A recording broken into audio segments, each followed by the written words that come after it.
नमस्कार, one India Hindi में आपका स्वागत है। मैं हूं शिखा धूरिया। जम्मू कश्मीर के नेताओं के साथ 24 जून को पीएम मोदी के साथ हुई बैठक के बाद शनिवार को नेशनल कॉन्फ्रेंस के उपाध्यक्ष उमर अब्दुल्ला ने कहा कि पहले जम्मू कश्मीर को राज्य का दर्जा मिले और फिर चुनाव हो। उन्होंने कहा कि हमें पहले डिलिमिटेशन यानी कि परिसीमन, उसके बाद चुनाव और फिर राज्य का दर्जा मंजूर नहीं है।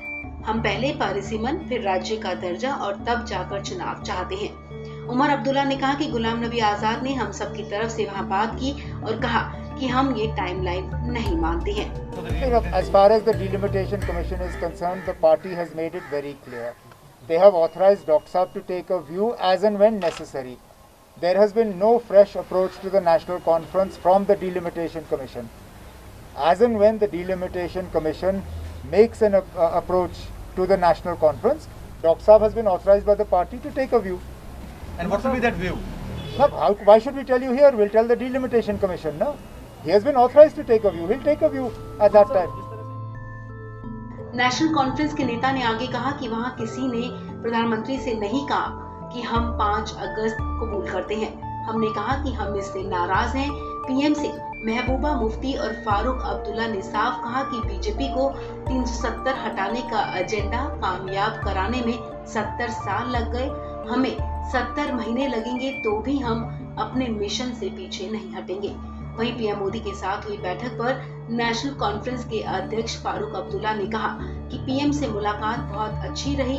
सभी पार्टियों ने अपनी बात उनके सामने रखी। उनकी तरफ से ये पहला कदम था कि किसी भी तरीके से जम्मू कश्मीर के हालात बेहतर बनाए जाएं और एक सियासी दौर शुरू किया जाए। जब तक मैं अपनी जमात से बात नहीं कर लेता, कुछ नहीं कह सकता। वहीं पीपुल्स डेमोक्रेटिक पार्टी की अध्यक्ष और पूर्व मुख्यमंत्री महबूबा मुफ्ती ने इंडिया टुडे को दिए अपने इंटरव्यू में कहा कि जब तक जम्मू कश्मीर में फिर से आर्टिकल 370 और 35A बहाल नहीं होता, तब तक वो सत्ता की राजनीति यानी कि चुनाव में हिस्सा नहीं लेंगी।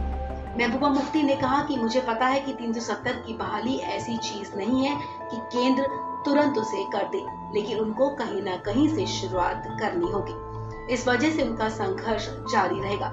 इसके साथ ही महबूबा मुफ्ती ने कहा कि जब तक उनका हक उन्हें वापस नहीं मिल जाता, तब तक सभी गुपकार गठबंधन में बने रहेंगे। महबूबा ने आगे कहा कि उनकी कोई खास मांग नहीं है, बस वो यही चाहती हैं कि उन्हें वो चीज दी जाए जो संविधान ने उनको दी थी। सिर्फ अपने चुनावी लाभ के लिए अनुच्छेद 370 को निरस्त कर देना भारतीय संविधान का अपमान है। इस खबर में फिलहाल इतना ही। तमाम अपडेट्स के लिए आप बने रहिए वन इंडिया हिंदी के साथ।